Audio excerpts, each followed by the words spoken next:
we got information on the seasons finally. We just watched the dev live stream. We took some notes, but we also have the information that they just posted on their own website. All of the links, etc., will be down below. Now, I'm going to walk you through it because we did watch the full live stream, so I will explain it for you. On July 20th at 10 a.m. PDT is when the season will actually start. However, July 18th, there will be another patch that is coming to the Eternal Realm. The Eternal Realm is receiving a number of updates as well, not just the seasonal ones, but you are also getting some other updates as well. Some of these will be listed in here, but I have made note and will include those, such as we have new boss monsters, new legendary items, new unique items, etc. The theme of the season is the Season of the Malignant. Effectively, how this works is there is going to be these little things, which are caged hearts. You're going to be killing corrupted enemies that drop the malignant hearts. You will then click on the malignant heart, which brings a more powerful version of the monster. You will slay that second monster, and he will drop a caged heart. This is what they look like. They are basically legendary aspects in all regards. They're going to be going into slots on your jewelry. So if you actually look at the jewelry, you're going to notice that there is colored slots with the jewelry. There's blue, there's orange, etc. You will match the color of the caged heart drop you got to go into the socket of the jewelry that you have in order to get the aspect, essentially, of what that caged heart actually does. There is 3 different types of colors, but there is 4 different types of hearts. That is because the 4th type of heart is rarer, but will go into any of the sockets, making it the best. You can also farm these in Malignant Tunnels, which are basically dungeons that have been infected. You're going to notice there's multiple color orbs here he can choose from. This is one way for him to guarantee he basically gets the color of the malignant, or I should say caged heart, that he really wants. So that is the other way to farm them, either randomly from a minion that's infected or the dungeons that are infected, and then you target them at the end.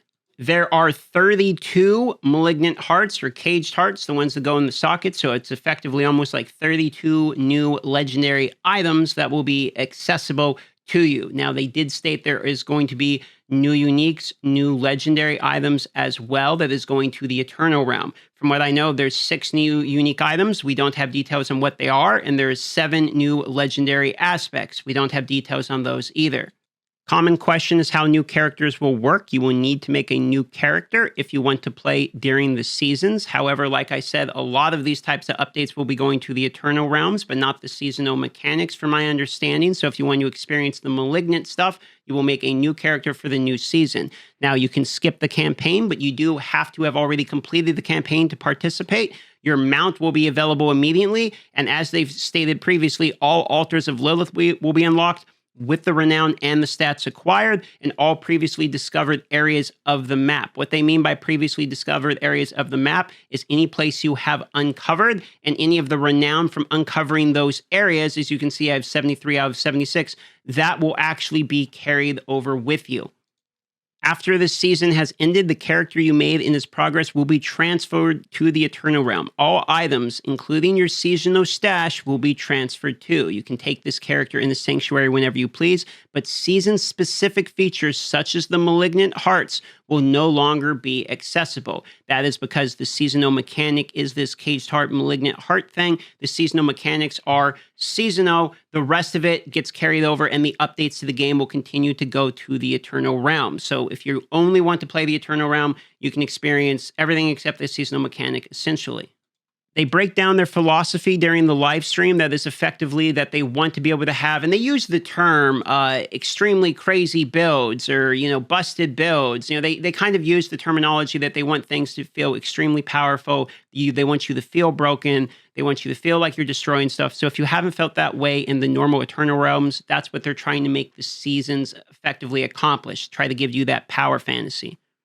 Now, during the live stream, we didn't actually get like a whole bunch of new information about the battle passes, mostly because they've already explained how it works, okay? There's going to be favors that you get by just basically playing the game and doing objectives. And at maximum level, if you level all of the favors, you can get 12% experience per monsters at a cap, 20% more gold, 40% more salvage, 60% longer elixirs, and 20% increased chance to draw powerful malignants, okay? You'll get that by doing the different chapters, which are effectively, like achievements, challenges, go do this, go clear this dungeon, etc. And then you'll also get drops, as you can notice here, like aspects, etc., that will help you along the season. This is so that every season doesn't feel like exactly the same time you built a previous character in the Eternal Realms. Hopefully things are faster. They also mentioned that the only things, I know because people are going to want to know about Battle Pass, the only thing locked behind the paid Battle Pass is cosmetics. Yes, some of those cosmetics actually look pretty good, but the Smoldering Favors, which are the bonus experience, all of those things,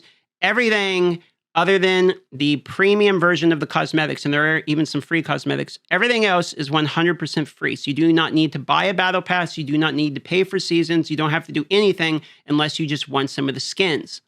They also stated they're looking into stash storage. Apparently they're addressing that issue, but it's taking a while to get there. And they also mentioned that there is something called a Scroll of Amnesia that you can earn, that when you use it, we don't know the details yet, but when you use it, it removes all your skill points, all your Paragon, all everything, and it brings you back to a full reset character.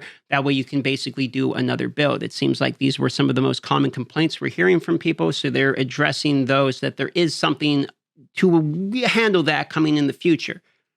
Now, if you get malignant hearts or caged hearts that aren't really any good for you, what you can actually end up doing is salvaging them and then use the salvage sort of like sigils was their example to create something called Invokers, which is what you use in the Malignant Tunnels in order to target farm specific hearts.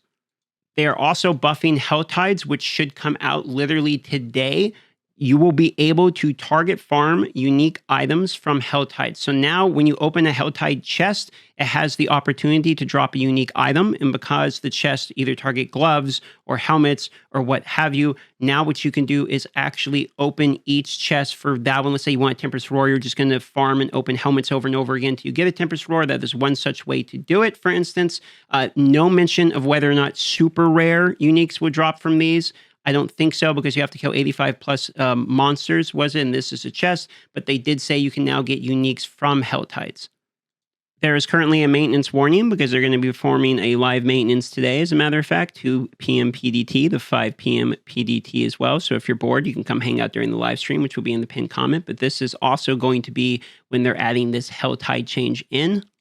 So the TLDR recap, new caged hearts, goes in your jewelry spots, basically legendary aspects, a lot more wacky fun builds, new unique items, legendary aspects, all that coming to the Eternal Realm, some buffs for the Hell Tide stuff coming to the Eternal Realm. Other than that, it was a little bit more details. Some of the stuff we already knew, some of the stuff we already knew about battle passes, and they just kind of, made it a little bit more transparent. But those are really the highlights of what the dev live stream, as well as these notes that they posted online. That's effectively the major points, okay? With that being said, see you on the live stream.